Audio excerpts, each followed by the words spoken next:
What's going on, everyone? Rev Bob coming at you once again from the Deadpool Man Cave with another episode of Bob's Buttons. We're going to do something a little bit different this time. Instead of being Bob's Buttons, we're going to call this one Bob-isms. Bob-isms are what my wife likes to refer to as all of my little words of wisdom that I've come up with over the years. Things that I've shared with the kids, other people's kids, other people in general, just random stuff that I come up with. 90% of the time it's my own. 10% of them probably stuff that I've gotten from other people. My mother is one of them. She came up with some great ones. My dad came up with some great ones over the years. But either way, she calls them Bobisms. So here we go. We're going to start this one with a little ditty about choices. We all make choices, but in the end, our choices make us. That's a fun Bobism because I use this one to try to explain to people, listen, everything that happens in your life is in direct relation to what you do and what you decide to do. For example, you're in a store, you want something, you can't afford it. Well, you can wait, save up until you can afford it and buy it like a normal person, or you can be a thief and you can steal it. In which case, the consequence is you're a thief. You may go to jail. You may get away with it for a while, but eventually it's going to catch up to you. So the choices we make every day, hundreds of them, but in the end, our choices make us. Next is another one. This one is about how we treat people. It is the love we show others, regardless of the return on our investment, that defines us. People always say, well, sure, yeah, the love you show others, it defines you. No, folks, the importance here, the specific statement made here is it is not about the return on your investment. It's the love you show others, regardless of the return on your investment, that defines you. In other words, I'm going to do this for so-and-so because they might do this for me. No, listen, folks, either you're willing to sacrifice for others and do things for others, or you're not. If it's all about what you're getting in the end, it's 100% doing it for the wrong reason. Don't bother. This one actually came from my mom. This one, she passed away 7 years ago. But one of the big words of wisdom that she shared, and I always held on to it with both hands, is never trouble trouble till trouble troubles you. And while it sounds like it makes sense, a lot of people don't read into what it really means. It's about worrying. Stop worrying about things that haven't happened. Stop worrying that this might happen or that might happen, or what if my car breaks down, or what if I get fired from my job. We'll address some more on that one later. The issue is it hasn't happened. Why are you wasting time worrying about something that hasn't happened? It's a waste of time. It's detrimental to your health. It changes your attitude. And then all the people around you start to reflect that change in your attitude because, let's face it, usually when you're worrying too much, you're kind of a jerk. So the point is, don't worry about anything until you have something to worry about. Never trouble trouble till trouble troubles you. Moving along to one that everybody's heard a million times. Everybody hears don't sweat the small stuff. It sounds flippant. It sounds like, well, yeah, it's small to you. No, it's not small just to me. My attitude on don't sweat the small stuff is it's all small stuff, which is the next one. They go together. Don't sweat the small stuff, and it's all small stuff. In the end, it's all small stuff. It will pass. Everything you face in life will pass. Positive or negative, it will pass. So don't waste time dwelling on it. If it's something that just happened, is dwelling on it going to make it better? No. Move forward, work on it, fix it. Are there things that don't qualify as small stuff? Sure. The loss of a loved one, a diagnosis of a terminal disease. Don't get me wrong. I'm not saying literally everything is small stuff. But the greater majority of all the things you're going to face in this world are not enough to waste your time dwelling on and letting them ruin your day. Along the same train of thought is stuff happens. Most commonly referred to as crap happens, using a different word. My response to that is the most you can do is grab a shovel, clean it up, and move on. Again, it's all small stuff. Shovel it, get it out of the way, move along. Now, this is a tough one because I face a lot of people in my ministry work and even in my years of management where people love to blame everything that they go through in life on everybody else. I'm only this way because this happened to me. In the end, it boils down to this. The selfish man looks to the world when the selfish man looks to the world when placing blame for his troubles. The wise man knows he need only look to the mirror. Does it sound like a fortune cookie? Yes. But that's the way it came to me years and years ago. And let's face it, if you're having problems in life, you can accept them and work to fix them, or you can just, woe is me. Oh, the whole world is against me. I'm such a jerk because this happened. I drink because this happened. Listen, the troubles you have in this world are yours and yours alone. They're not somebody else's fault. If the actions of somebody else cause something to happen, then again, it's your choice to move on, own it, it's yours. Stop being weak and blaming everybody else for everything that goes on in your life. Take control and take the power, because the power is yours. And this actually leads to one of the most important things that I have always told my kids. In ministry and everything else, I've shared it with everybody I've come in contact with. And that's because there's only one thing in the universe you have the power to control. One. That's you. That is your attitude, your reactions, your work situation, whether it be unemployment, bad employment, everything else. You have the power to control everything. If somebody else is having a direct effect on how you're interpreting the world, you can control on how you let that affect you. You can let them drag you down, which is their intent, because let's face it, 9 out of 10 people in the world are going to get their joy by bringing you down. So you can let them and play into their hands or strut on by. I always go back to the old 80s song. Can't remember the name of it right now, but the lyrics are, ain't nothing going to break my stride. Nothing in the world is going to hold me down. I've got to keep on moving. There you go. So it's basically, don't allow the shortcomings of others to define your failure. If it's your failure, it's your failure. It's not because of something somebody else did. I know I'm dwelling on this whole theme for a bit, but this is like a big core to the Bobisms mentality, is you have the power to control who you are. You are who you choose to be. The good Lord gave you free will. Act like it. You're an individual. If you're a jerk, it's because you choose to be. If you're a failure, it's because you choose to be. Relationships, work, school, etc. Yours, nobody else. So, once again, stop looking to the world when placing blame for your troubles. Look to the mirror. Another thing that follows that theme. Funny thing about decisions. You never seem to have to talk yourself into the right one. Have you ever noticed that when you're about to do something and you know it's not something you're supposed to be doing, you have to convince yourself to go through it because something back there is telling you, hey, this is not a good idea. I probably shouldn't be doing this. But you go ahead and talk yourself into it anyway.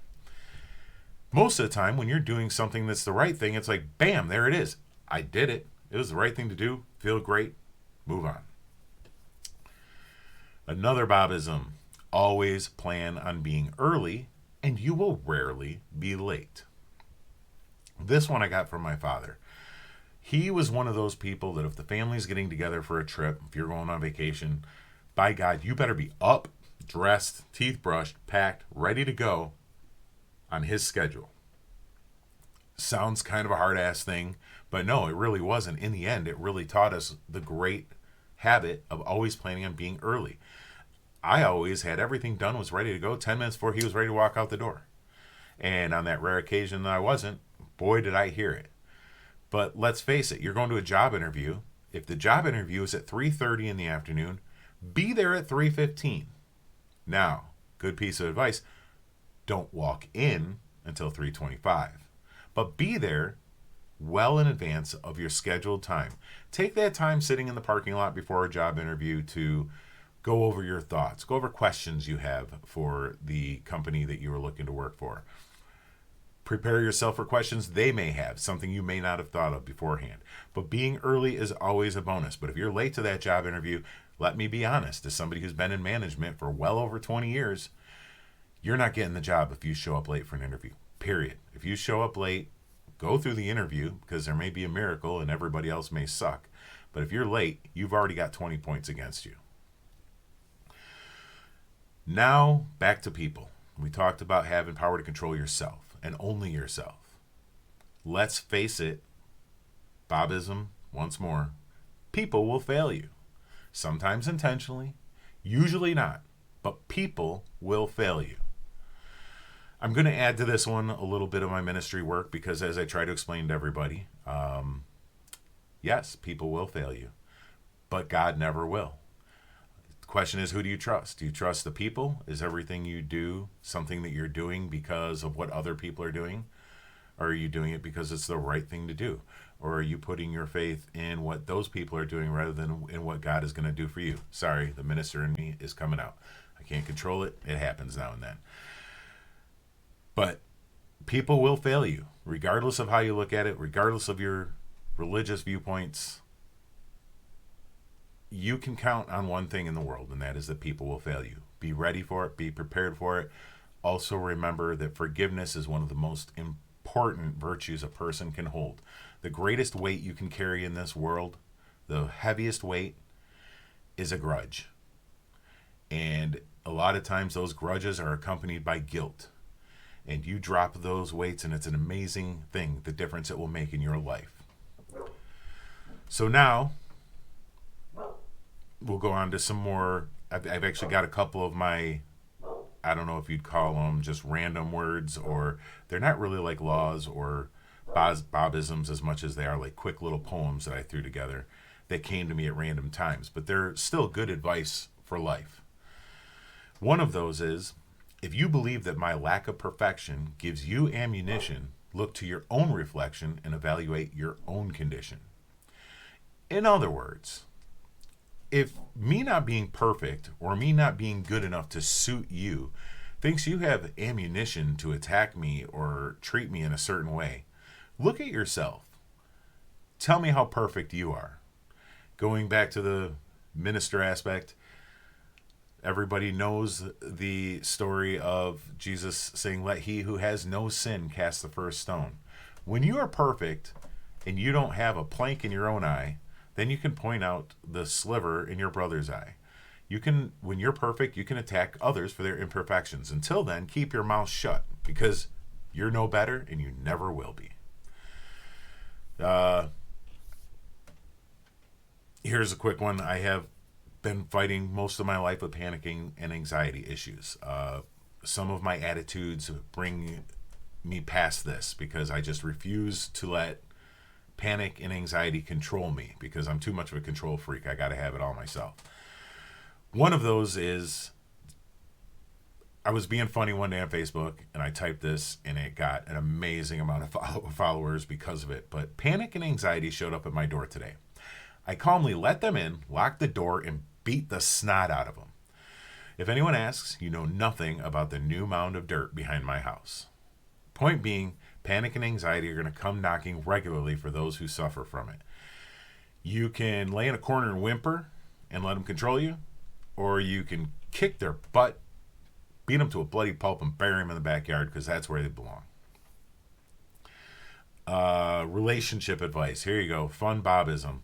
This actually, years and years ago, I actually sat in on a seminar as a pastor about helping people with relationship issues. This is fun. A lot of people say relationships have to be 50-50. Wrong answer. Whoever came up with this idea obviously knows nothing about relationships. If a relationship is 50-50, it's doomed to fail. How can anything succeed if you're only giving it 50%? If both sides is giving the relationship 50%, that's a 50% relationship. That is not a 100% relationship. 50% is a failing grade by any standard, especially those of you who've gone through college and dealt with the whole percentage grading policy. You understand, if 50% is fail. In order to succeed, both parties in the relationship must give 100%. If my partner doesn't want to give it everything she's got, then I've got to find a new partner. And I found that out the hard way. I found partners that wanted 100% from one side and they wanted to give 0%. I've had partners that believed in the whole 50-50 rule. And then now I'm with a woman that we both look at each other and we know that we have to be 100% in this for each other. I know this one's getting long, folks. We're going to wrap it up pretty soon. All right, a couple more of the poem aspects that I've thrown in. This one I called My Pain. Those who know me know that I've been disabled since 2011. I was hurt very badly, a spinal injury on the job, and know that I deal with pain on a daily basis. But this poem is called My Pain. My pain will not stop me. My pain will not slow me. I will not allow my pain to define me. I will step beyond my pain, even surpassing my ability. My pain does not own me. I will own my pain. In other words, like everything else, this is about how you choose to handle everything. You can give up, you can lay down, you can curl up in a ball and cry, or you can fight through and kick butt. Does it suck? Does it hurt? Let me tell you, there are days that I would not wish my pain on anybody. But for those who do have to deal with the levels of pain that I sometimes have to face, you just have to destroy it. You have to barrel through it like you're a linebacker and this is the Super Bowl. I don't typically use sports analogies. I'm not a big sports fan, but that's the best way to look at it. You must keep control. Another one going back to panic and anxiety. This one is literally called simply Panic. For those who've gone through panic attacks and anxiety attacks, you will understand this completely. And for those who haven't, trying to explain a panic attack or an anxiety attack is kind of like trying to explain the beauty of a sunrise to a colorblind dog. Don't understand the language.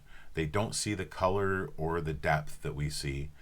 And even if we could find the words, there's no way for them to understand it because they cannot experience it. So here it is. Panic. Breath and gasps. Here it comes. Chest tight. Pain tears through. Stomach churning. Fear shredding logic into disorder. Vision blurs. Focus unattainable. Heart pounding. Thundering waves shaking through it all. Heart of fear. No explanation. Mind racing. No reason. Panic. That's an original work. I put that together myself. I claim no greatness or talent in poetry. I'm simply sharing feelings. Sometimes these things will come to me in the middle of the night, and boom, I share them. I write them down. That one, honestly, was so long ago, I don't even remember the situation I wrote it. I was going through a notebook a couple of years ago, and I found it floating around in there, and I said, I've got to put that in the Bobism. So there you go. That's pretty much the crux of all of my Bob-isms. I'm sure there's more that I'll come up with floating around over the years. Sometimes I'll pick up on something somebody else has come up with, but I didn't include any of those. These are all ones other than my mom and dad. They're ones that I pretty much come up with myself over the past, we don't want to talk about how long. I'm way too old for myself. So anyhow, that's this week's Bob's Buttons, or as we're calling it, Bob-isms. Hope you enjoyed. Feel free to share any of these. If you want to write them down and share them, you're more than welcome to. You know what? I'm even going to link them. I won't link them. I'll actually copy them into the comments below. And feel free to share them. All I ask is that if you share them, throw me some credit. Just put a Rev Bob under there. It's not like you have to put a link to the Bob's Buttons channel or anything like that. But just give credit where it's due and try not to steal them as your own. So with that being said, I hope you all have a great and blessed day. And hopefully we'll see you real soon.